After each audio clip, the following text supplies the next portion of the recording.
To any of you that are wondering if I'm okay after the last 2 weeks, the answer is yes, I'm fine. Here's the thing about me, I take chances. Because in life, if you want to win, you have to take chances.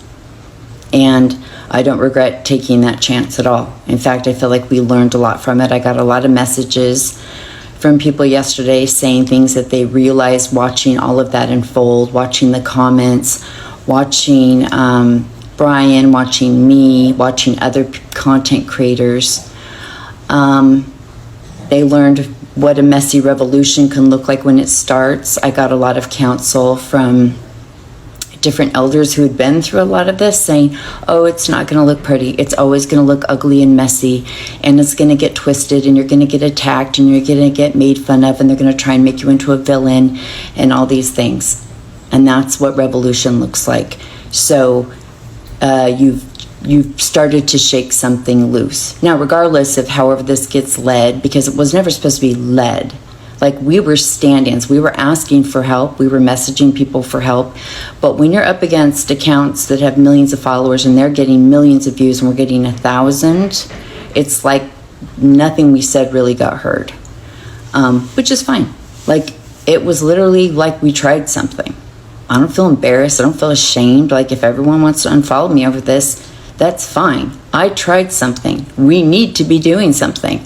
I, as a white person, have to be doing something to protect minorities. And that's what I attempted to do with someone who had experience that I needed. I saw him as an ally.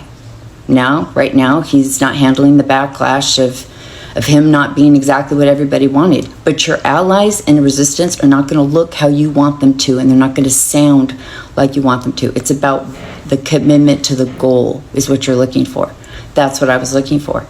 Because every day, the thing that triggers me most are those ICE videos.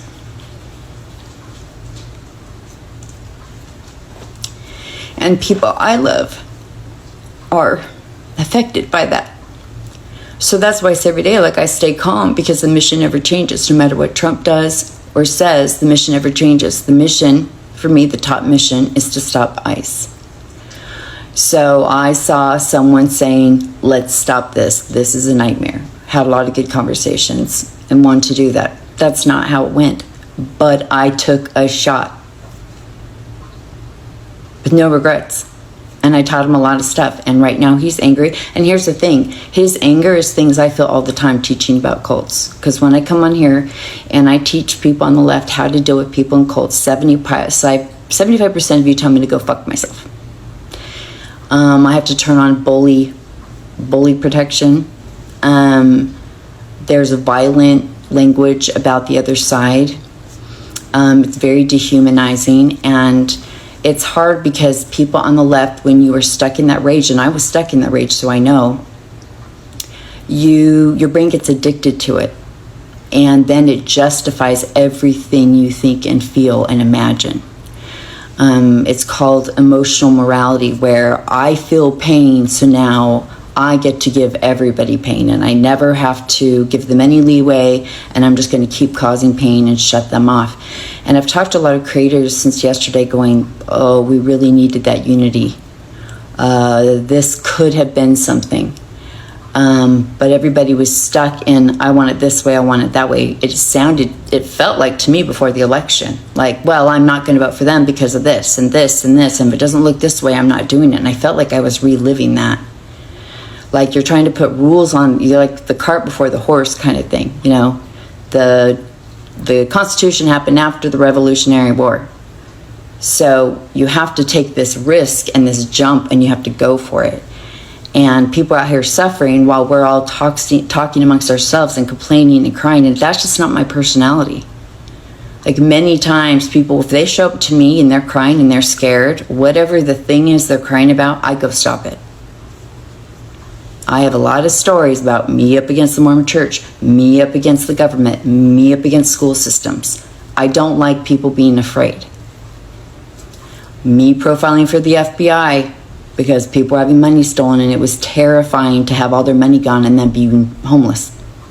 That's what my existence is. So what I did may not make sense to you. I don't always play things safe. Like, I'd rather fail than not try. And, you know, I had so many cool comments. I had someone that was trans that said, I realize in my black and white thinking that I am stuck in this purity culture and I'm not willing to give anyone a try. But really, he's someone that said he would protect me, and I could have walked with him and maybe we could have done this. But I got stuck, and now I see I'm losing opportunities to possible allies that I may need. And a lot of people on here are our friends on the left, although we just fight constantly. So it's very strange to me. Like, we don't like them, we hate them, but we fight and rip each other apart. So I don't really see the difference anymore. And there was just a psychology article that came out, I have to share, that says the extreme right and the extreme left, their brain functions the same way. They process politics the same way. They feel things strongly the same way. And they end up very similar. It's just that they can't see each other, but their language is the same, their attitudes are the same, and then there's the rest of us that are trying to function through this. So, you know, I saw a lot of people say, oh, you know, there is a segment on the left that does not want to unite. They don't want to fix this. They don't want to heal. They want war. So anyone that steps up and wants unity, they're going to come for you. And given what I teach with cults, I would say that's about half. It's a lot of people. And I take a risk every time I come on here because people get pissed. Unless I give you good news about MAGA leaving, or I give you good context about why you don't have to be scared of the National Guard, if I go into the real work, then most of the people on the left tell me to F myself. All the followers drop, the view, everything just stops. And I get death threats, I get all kinds of stuff. I'm not going to stop, though, because my conscience won't let me. I'd love to go, have fun, enjoy. But I see some black content creators on here today saying, like, hey, when they say I got duped, you say, no, you got fucked, bro. And what are we going to do about it? Like, there's ways to convert that language to motivate them and help them see the big picture. But when there's this hostility, and like, I get it, but at the same time, if you want to win, you have to use strategy. You have to use your thoughts and not just your feelings. So if you think every time I see MAGA stuff, I'm like, oh, it's okay, they're in a cult. No, like, I want to throw my phone because my body gets triggered. But then my mind goes, what do I need to do to win? What do I need to do to protect minorities? What do I need to do to make a safer world for these children? Because right now, if we stay in this rage and we refuse to deal with them, Trump wins, Stephen Miller wins, Pete Hegseth wins, Project 2025 wins, J.D. Vance wins, Peter Thiel wins. All these losers win because we go, no. And I say that from experience because that's where I was. And I was causing my body damage.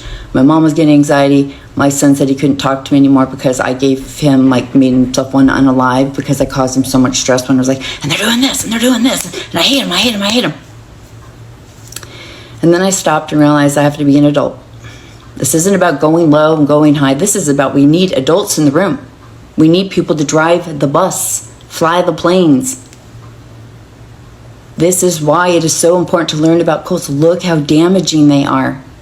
And the effects go everywhere. And then you, when you fight them, you do their work, but you also become what you hate.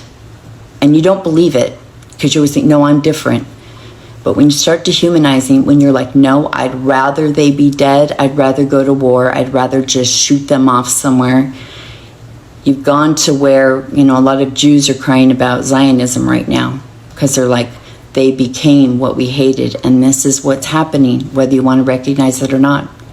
But I'm going to keep saying it, even if it makes you angry, because I understand it and because we have to do the hard work, and the hard work is always with ourselves first.